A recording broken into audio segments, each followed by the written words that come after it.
Patriarcas y Profetas, capítulo 27. La ley dada a Israel. Poco tiempo después de acampar junto al Sinaí, se le indicó a Moisés que subiera al monte a encontrarse con Dios. Trepó solo el escabroso y empinado sendero y llegó cerca de la nube que señalaba el lugar donde estaba Jehová. Israel iba a entrar ahora en una relación más estrecha y más peculiar con el Altísimo. Iba a ser recibido como iglesia y como nación bajo el gobierno de Dios. El mensaje que se le dio a Moisés para el pueblo fue el siguiente: vosotros visteis lo que hice a los egipcios, y cómo os tomé sobre alas de águilas, y os he traído a mí. Ahora pues, si diereis oído a mi voz, y guardareis mi pacto, vosotros seréis mi especial tesoro sobre todos los pueblos, porque mía es toda la tierra, y vosotros seréis mi reino de sacerdotes y gente santa. Éxodo 19 al 25. Moisés regresó al campamento y, reuniendo a los ancianos de Israel, les repitió el mensaje divino. Su contestación fue: todo lo que Jehová ha dicho haremos. Así concertaron un solemne pacto con Dios, prometiendo aceptarle como su soberano, por lo cual se convirtieron en sentido especial en súbditos de su autoridad. Nuevamente el caudillo ascendió a la montaña, y el Señor le dijo: He aquí, yo vengo a ti en una nube espesa, para que el pueblo oiga mientras yo hablo contigo, y también para que te crean para siempre. Cuando encontraban dificultades en su camino, se sentían tentados a murmurar contra Moisés y a Aarón y a acusarlos de haber sacado las huestes de Israel de Egipto para destruirlas. El Señor iba a honrar a Moisés ante ellas para inducir al pueblo a confiar en sus instrucciones y a cumplirlas. Dios se propuso hacer de la ocasión en que iba a pronunciar su ley una escena de imponente grandeza en consonancia con el exaltado carácter de esa ley. El pueblo debía comprender que todo lo relacionado con el servicio de Dios debe considerarse con gran reverencia. El Señor dijo a Moisés: Ve al pueblo y santifícalo hoy y mañana, y laven sus vestidos y estén apercibidos para el día tercero, porque al tercer día Jehová descenderá a ojos de todo el pueblo sobre el monte de Sinaí. Durante esos días todos debían dedicar su tiempo a prepararse solemnemente para aparecer ante Dios. Sus personas y sus ropas debían estar libres de toda impureza. Y cuando Moisés les señalara sus pecados, ellos debían humillarse, ayunar y orar para que sus corazones pudieran ser limpiados de iniquidad. Se hicieron los preparativos conforme al mandato, y obedeciendo otra orden posterior, Moisés mandó colocar una barrera alrededor del monte para que ni las personas ni las bestias entraran al sagrado recinto. Quien se atreviera siquiera a tocarlo moriría instantáneamente. A la mañana del tercer día, cuando los ojos de todo el pueblo estaban vueltos hacia el monte, la cúspide se cubrió de una espesa nube que se fue tornando más negra y más densa, y descendió hasta que toda la montaña quedó envuelta en tinieblas y en pavoroso misterio. Entonces se escuchó un sonido como de trompeta que llamaba al pueblo a encontrarse con Dios, y Moisés los condujo hasta el pie del monte. De la espesa oscuridad surgían vívidos relámpagos, mientras el fragor de los truenos retumbaba en las alturas circundantes.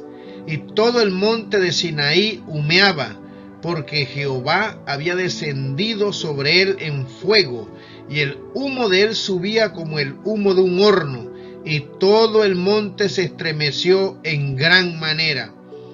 Y el parecer de la gloria de Jehová era como un fuego abrasador en la cumbre del monte, ante los ojos de la multitud allí congregada. Y el sonido de la bocina iba esforzándose en extremo. Tan terrible eran las señales de la presencia de Jehová, que las huestes de Israel temblaron de miedo y cayeron sobre sus rostros ante el Señor. Aún Moisés exclamó: estoy asombrado y temblando. Hebreos 12, versículo 21. Entonces los truenos cesaron, ya no se oyó la trompeta y la tierra quedó quieta. Hubo un plazo de solemne silencio y entonces se oyó la voz de Dios. Rodeado de un séquito de ángeles, el Señor, envuelto en espesa oscuridad, habló desde el monte y dio a conocer su ley. Moisés, al describir la escena, dice: Jehová vino de Sinaí y de Seir les esclareció, resplandeció del monte de Parán y vino con 10,000 santos a su diestra, la ley de fuego para ellos.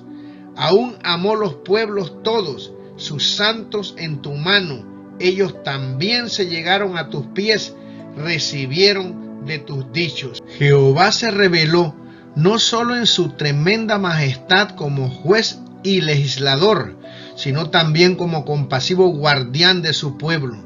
Yo soy Jehová tu Dios, que te saqué de la tierra de Egipto, de casa de siervos, aquel a quien ya conocían como su guía y libertador, quien los había sacado de Egipto, abriéndoles camino en la mar, derrotando a Faraón y a sus huestes, quien había demostrado que estaba por sobre los dioses de Egipto, era el que ahora proclamaba su ley.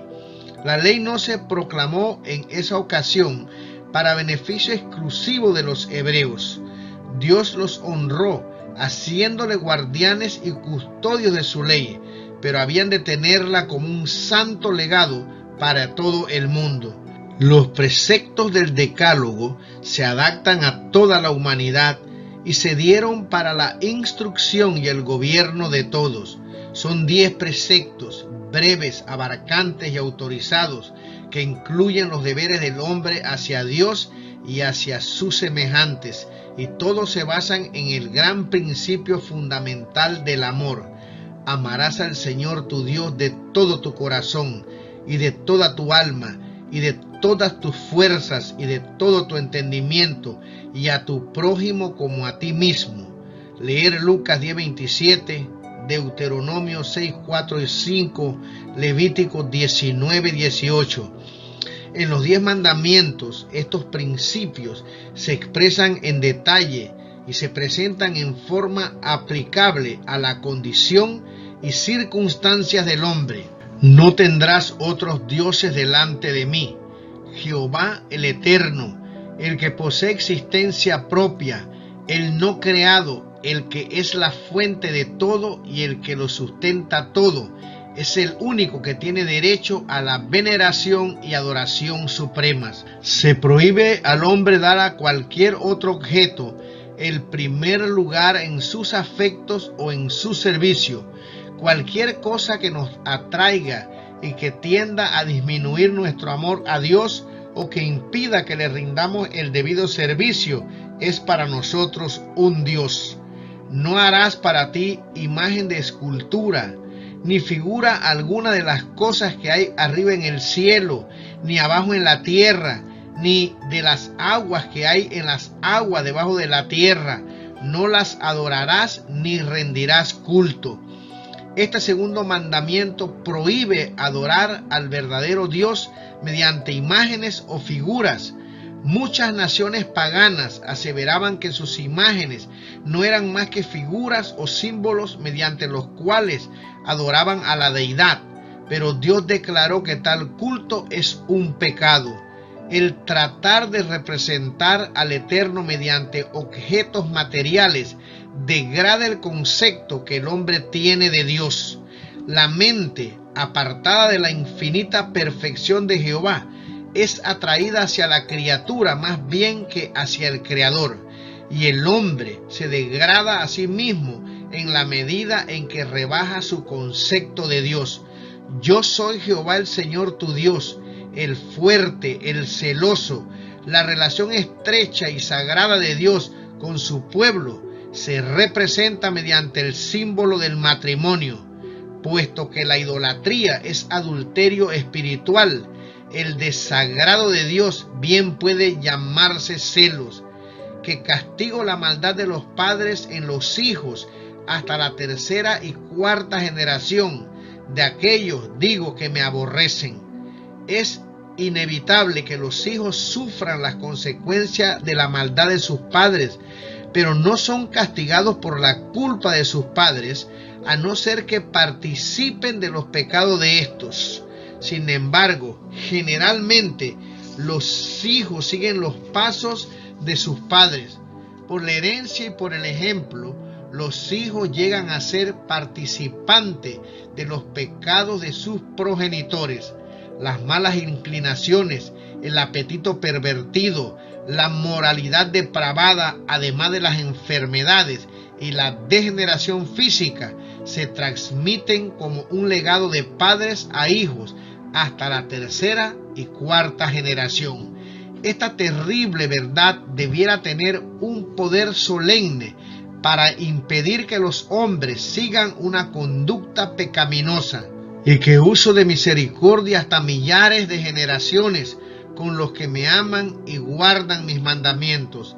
El segundo mandamiento, al prohibir la adoración de falsos dioses, demanda que se adore al Dios verdadero, y a los que son fieles en servir al Señor se les promete misericordia, no solo hasta la tercera y cuarta generación, que es el tiempo que su ira amenaza a los que le odian, sino hasta la milésima generación. No tomarás en vano el nombre del Señor tu Dios, porque no dejará el Señor sin castigo al que tomare en vano el nombre del Señor Dios suyo. Este mandamiento no solo prohíbe el jurar en falso y las blasfemias tan comunes, sino también el uso del nombre de Dios de una manera frívola o descuidada, sin considerar su tremendo significado. Deshonramos a Dios cuando mencionamos su nombre en la conversación ordinaria, cuando apelamos a Él por asuntos triviales, cuando repetimos su nombre con frecuencia y sin reflexión. Santo y terrible es su nombre. Salmo 111, versículo 9. Todos debieran meditar en su majestad, su pureza y su santidad, para que el corazón comprenda su exaltado carácter y su santo nombre se pronuncie con respeto y solemnidad. Acuérdate de santificar el día de sábado. Los 6 días trabajarás y harás todas tus labores, mas el día séptimo es sábado o fiesta del Señor Dios tuyo. Ningún trabajo harás en él, ni tú, ni tu hijo, ni tu hija, ni tu criado, ni tu criada, ni tus bestias de carga, ni el extranjero que habita dentro de tus puertas o poblaciones, por cuanto el Señor en 6 días hizo el cielo y la tierra y el mar y todas las cosas que hay en ellos, y descansó en el día séptimo. Por esto bendijo el Señor el día sábado y lo santificó. Aquí no se presenta el sábado como una institución nueva, sino como establecido en el tiempo de la creación del mundo. Hay que recordar y observar el sábado como un monumento de la obra del Creador. Al señalar a Dios como el hacedor de los cielos y de la tierra, el sábado distingue al verdadero Dios de todos los falsos dioses. Todos los que guardan el séptimo día demuestran al hacerlo que son adoradores de Jehová. Así el sábado será la señal de lealtad del hombre hacia Dios mientras haya en la tierra quien le sirva. El cuarto mandamiento es, entre todos los 10, el único que contiene tanto el nombre como el título del legislador. Es el único que establece por autoridad de quién se dio la ley. Así contiene el sello de Dios puesto en su ley como prueba de su autenticidad y de su vigencia. Dios ha dado a los hombres 6 días en que trabajar y requiere que su trabajo sea hecho durante esos 6 días laborables. En el sábado pueden hacerse las obras absolutamente necesarias y las de misericordia. A los enfermos y dolientes hay que cuidarlos todos los días, pero se ha de evitar rigurosamente toda labor innecesaria. Si retrajeres del sábado tu pie, de hacer tu voluntad en mi día santo, y al sábado llamares delicia, santo, glorioso de Jehová, y lo venerares, no haciendo tus caminos, ni buscando tu voluntad. Isaías 58:13. No acaba aquí la prohibición, ni hablando tus palabras, dice el profeta. Los que durante el sábado hablan de negocios o hacen proyectos son considerados por Dios como si realmente realizaran transacciones comerciales. Para santificar el sábado, no debiéramos siquiera permitir que nuestros pensamientos se detengan en cosas de carácter mundanal. Y el mandamiento incluye a todo lo que están dentro de nuestras puertas. Los habitantes de la casa deben dejar sus negocios terrenales durante las horas sagradas. Todos debieran estar unidos para honrar a Dios y servirle voluntariamente en su santo día. Honra a tu padre y a tu madre, para que vivas largos años sobre la tierra que te ha de dar el Señor Dios tuyo. Se debe a los padres mayor grado de amor y respeto que a ninguna otra persona. Dios mismo, que les impuso la responsabilidad de guiar las almas puestas bajo su cuidado, ordenó que durante los primeros años de la vida los padres estén en lugar de Dios respecto a sus hijos. El que desecha la legítima autoridad de sus padres, desecha la autoridad de Dios. El quinto mandamiento no solo requiere que los hijos sean respetuosos, sumisos y obedientes a sus padres, sino que también los amen y sean tiernos con ellos, que alivien sus cuidados, que escuchen su reputación y que les ayuden y consuelen en su vejez. También encarga sean considerados con los ministros y gobernantes y con todos aquellos en quienes Dios ha delegado autoridad. Este es, dice el apóstol, el primer mandamiento con promesa, Efesios 6:2. Para Israel, que esperaba entrar pronto en Canaán, esto significaba la promesa de que los obedientes vivirían largos años en aquella buena tierra, pero tiene un significado más amplio, pues incluye a todo el Israel de Dios y promete la vida eterna sobre la tierra cuando ésta sea librada de la maldición del pecado. No matarás. Todo acto de injusticia que contribuya a abreviar la vida, el espíritu de odio y de venganza, o el abrigar cualquier pasión que se traduzca en hechos perjudiciales para nuestros semejantes, o que nos lleve siquiera a desearles mal, pues cualquiera que aborrece a su hermano es homicida. Primera de Juan 3:15. Todo descuido egoísta que nos haga olvidar a los menesterosos y dolientes, toda satisfacción del apetito o privación innecesaria o labor excesiva que tienda a perjudicar la salud, todas estas cosas son en mayor o menor grado violaciones del sexto mandamiento. No fornicarás. Este mandamiento no solo prohíbe las acciones impuras, sino también los pensamientos y los deseos sensuales y toda práctica que tienda a excitarlos. Exige pureza no solo de la vida exterior, sino también en las intenciones secretas y las emociones del corazón. Cristo, al enseñar cuán abarcante es la obligación de guardar la ley de Dios, declaró que los malos pensamientos y las miradas concupiscentes son tan ciertamente pecado como el acto ilícito. No hurtarás. Esta prohibición incluye tanto los pecados públicos como los privados. El octavo mandamiento condena el robo de hombres y el tráfico de esclavos y prohíbe las guerras de conquista. Condena el hurto y el robo. Exige estrictamente integridad en los más mínimos pormenores de los asuntos de la vida. Prohíbe la excesiva ganancia en el comercio y requiere el pago de las deudas y de salarios justos. Implica que toda tentativa de sacar provecho de la ignorancia, debilidad o desgracia de los demás se anota como un fraude en los registros del cielo. No levantarás falso testimonio contra tu prójimo. La mentira acerca de cualquier asunto, todo intento o propósito de engañar a nuestro prójimo están incluidos en este mandamiento. La falsedad consiste en la intención de engañar mediante una mirada, un ademán, una expresión del semblante. Se puede mentir tan eficazmente como si se usaran palabras. Toda exageración intencionada, toda insinuación o palabras indirectas, dichas con el fin de producir un concepto erróneo o exagerado, hasta la exposición de los hechos de manera que den una idea equivocada. Todo esto es mentir.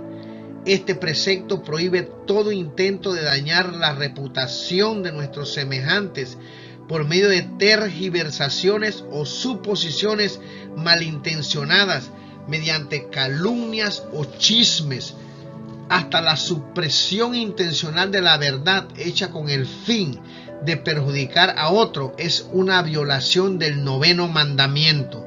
No codiciarás la casa de tu prójimo, ni desearás su mujer, ni esclavo, ni esclava, ni buey, ni asno, ni cosa alguna de las que le pertenecen.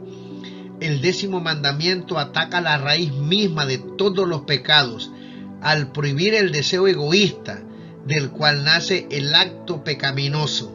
El que, obedeciendo a la ley de Dios, se abstiene de abrigar hasta el deseo pecaminoso de poseer lo que pertenece a otro, no será culpable de un mal acto contra sus semejantes. Tales fueron los sagrados preceptos del Decálogo, pronunciados entre truenos y llamas y en medio de un despliegue maravilloso del poder y de la majestad del gran legislador.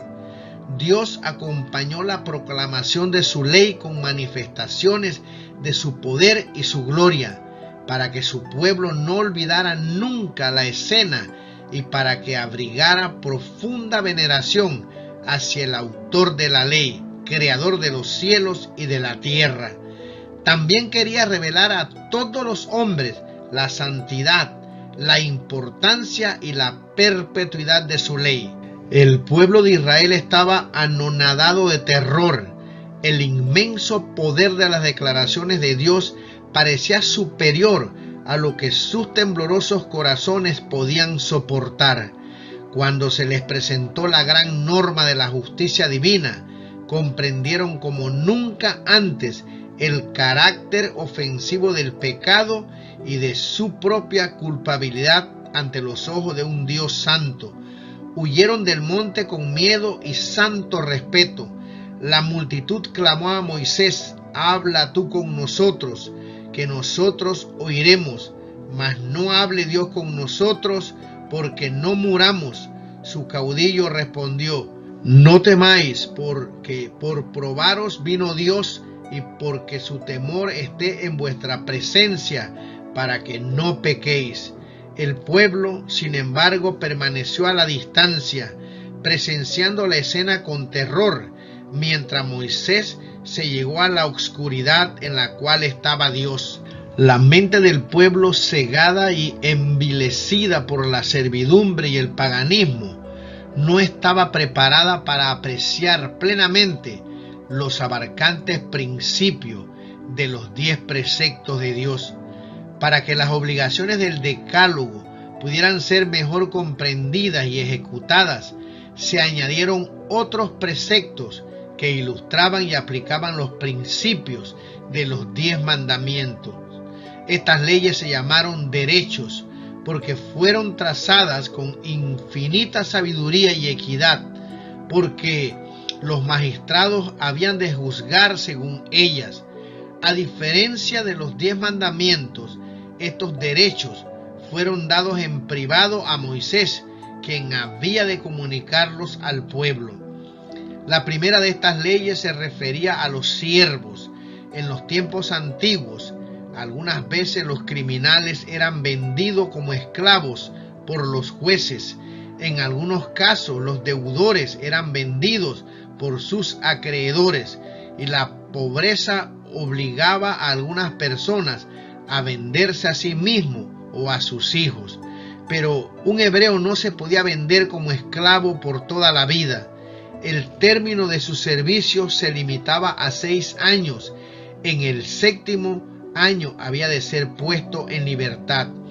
El robo de hombres, el homicidio intencional y la rebelión contra la autoridad de los padres había de castigarse con la muerte. Era permitido tener esclavos de origen no israelita, pero la vida y las personas de ellos se protegían con todo rigor.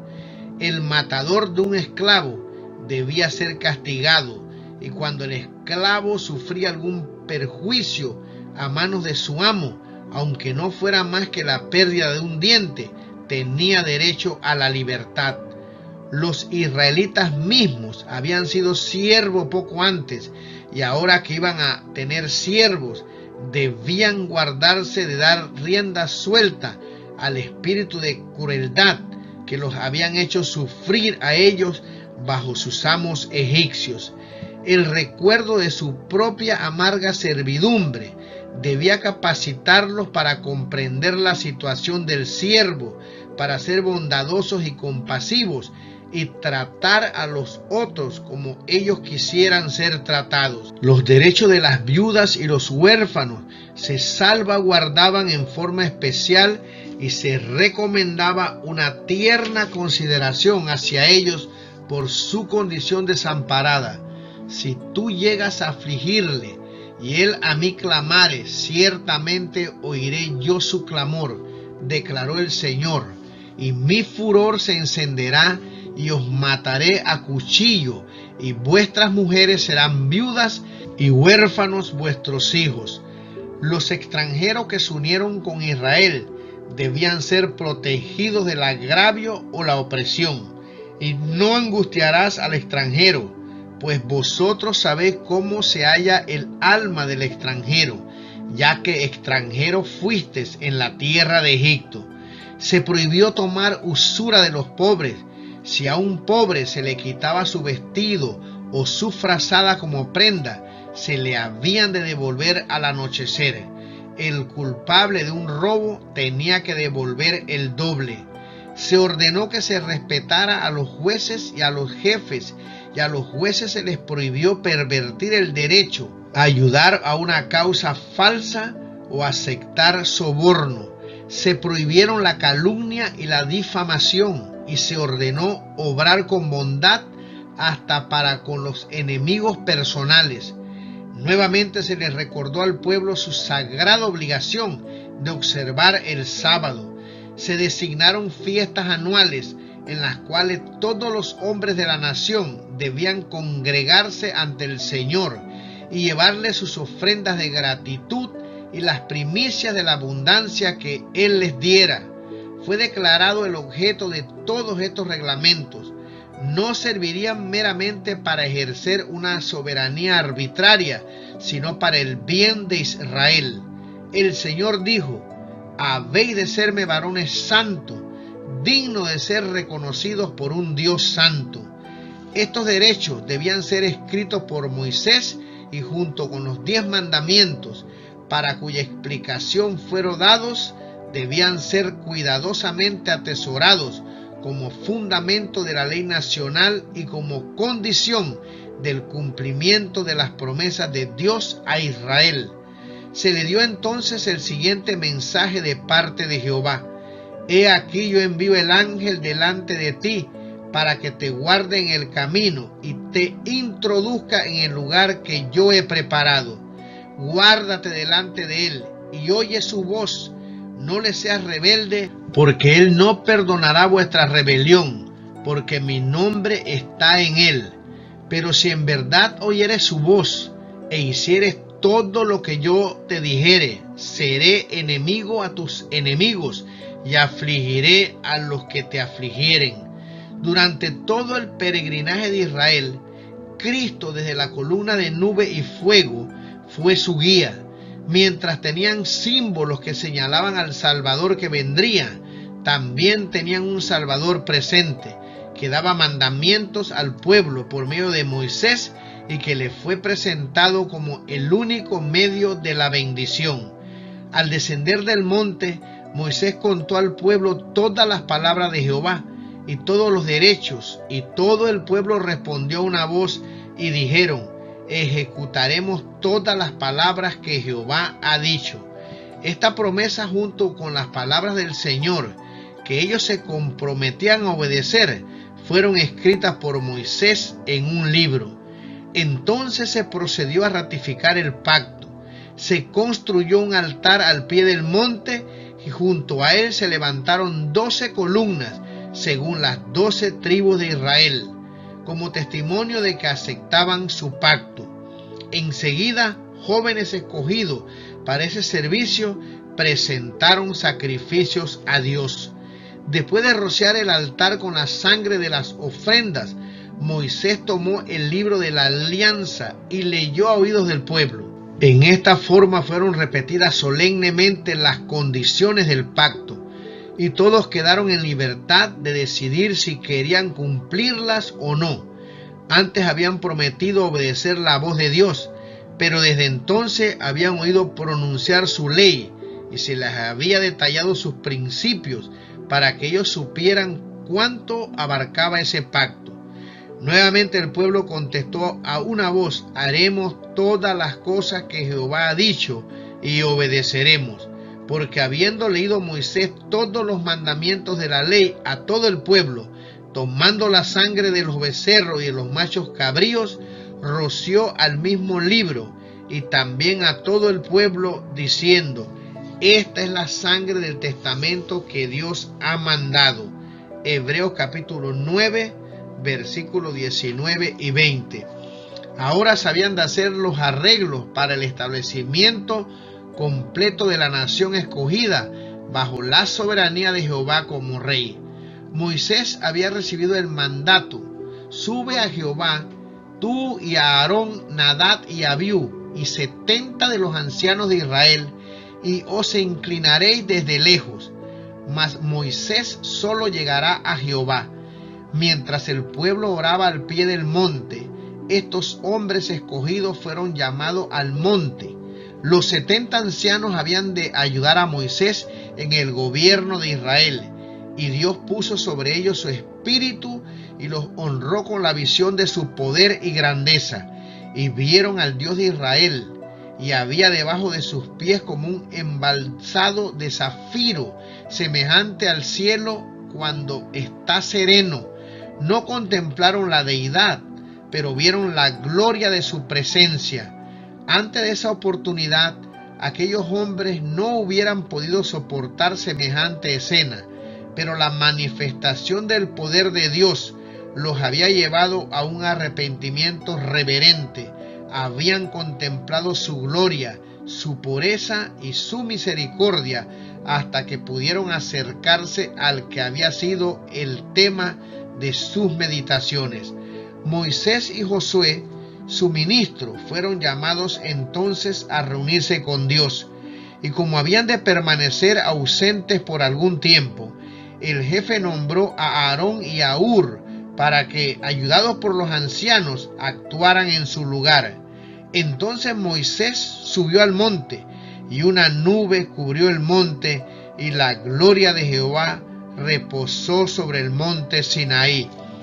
Durante 6 días la nube cubrió el monte como una demostración de la presencia especial de Dios. Sin embargo, no dio ninguna revelación de sí mismo ni comunicación de su voluntad. Durante ese tiempo, Moisés permaneció en espera de que se le llamara a presentarse en la cámara de la presencia del Altísimo. Se le había ordenado: sube a mí al monte y espera allá. Y aunque en esto se probaban su paciencia y su obediencia, no se cansó de esperar ni abandonó su puesto. Este plazo de espera fue para él un tiempo de preparación, de íntimo examen de conciencia. Aún este favorecido siervo de Dios no podía acercarse inmediatamente a la presencia divina, ni soportar la manifestación de su gloria. Hubo de emplear 6 días de constante dedicación a Dios mediante el examen de su corazón, la meditación y la oración, antes de estar preparado para comunicarse directamente con su Hacedor. El 7º día, que era el sábado, Moisés fue llamado a la nube. Esa espesa nube se abrió a la vista de todo Israel, y la gloria del Señor brotó como un fuego devorador. Y entró Moisés en medio de la nube, y subió al monte, y estuvo Moisés en el monte 40 días y 40 noches. Los 40 días de permanencia en el monte no incluyeron los 6 de preparación. Durante esos 6 días, Josué había estado con Moisés, y juntos comieron maná y bebieron del arroyo que descendía del monte. Deuteronomio 9:21. Pero Josué no entró con Moisés en la nube, permaneció afuera y continuó comiendo y bebiendo diariamente mientras esperaba el regreso de Moisés, pero éste ayunó durante los 40 días completos. Durante su estada en el monte, Moisés recibió instrucciones referentes a la construcción de un santuario en el cual la divina presencia se manifestaría de manera especial. Hacerme un santuario y yo habitaré entre ellos, fue el mandato de Dios. Por 3ª vez fue ordenada la observancia del sábado. Señal es para siempre entre mí y los hijos de Israel, declaró el Señor, para que sepáis que yo soy Jehová que os santifico. Así que guardaréis el sábado, porque santo es a vosotros, porque cualquiera que hiciere obra alguna en él, aquella alma será cortada de en medio de su pueblo. Éxodo 31:17, versículos 13 y 14. Acababan de darse instrucciones para la inmediata construcción del tabernáculo para el servicio de Dios, y era posible que el pueblo creyese que debido a que el objeto perseguido era la gloria de Dios, y debido a la gran necesidad que tenían de un lugar para rendir culto a Dios, era justificable que trabajaran en esa construcción durante el sábado. Para evitarles este error, se le dio amonestaciones. Ni aun la santidad y urgencia de aquella obra dedicada a Dios debía llevarlos a infringir su día de reposo. Desde entonces en adelante, el pueblo había de ser honrado por la presencia permanente de su rey. Habitaré entre los hijos de Israel y seré su Dios, y el lugar será santificado con mi gloria. Fue la garantía dada a Moisés. Éxodo 29:45 y versículo 43. Como símbolo de la autoridad de Dios y condensación de su voluntad, se le dio a Moisés una copia del Decálogo, escrita por el dedo de Dios mismo en 2 tablas de piedra. Deuteronomio 9:10, Éxodo 32:15 y 16, que debían guardarse como algo sagrado en el santuario, el cual una vez hecho iba a ser el centro visible del culto de la nación. De una raza de esclavos, los israelitas fueron ascendidos sobre todos los pueblos para ser el tesoro peculiar del Rey de Reyes. Dios los separó del mundo para confiarles una responsabilidad sagrada. los hizo depositarios de su ley, y era su propósito preservar entre los hombres el conocimiento de sí mismo por medio de ellos.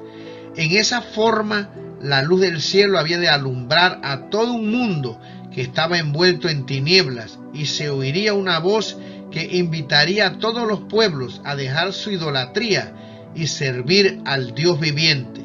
Si eran fieles a su responsabilidad, los israelitas llegarían a ser una potencia en el mundo. Dios sería su defensa y los elevaría sobre todas las otras naciones. Su luz y su verdad serían reveladas por medio de ellos, y se destacarían bajo su santa y sabia soberanía como un ejemplo de la superioridad de su culto sobre toda forma de idolatría.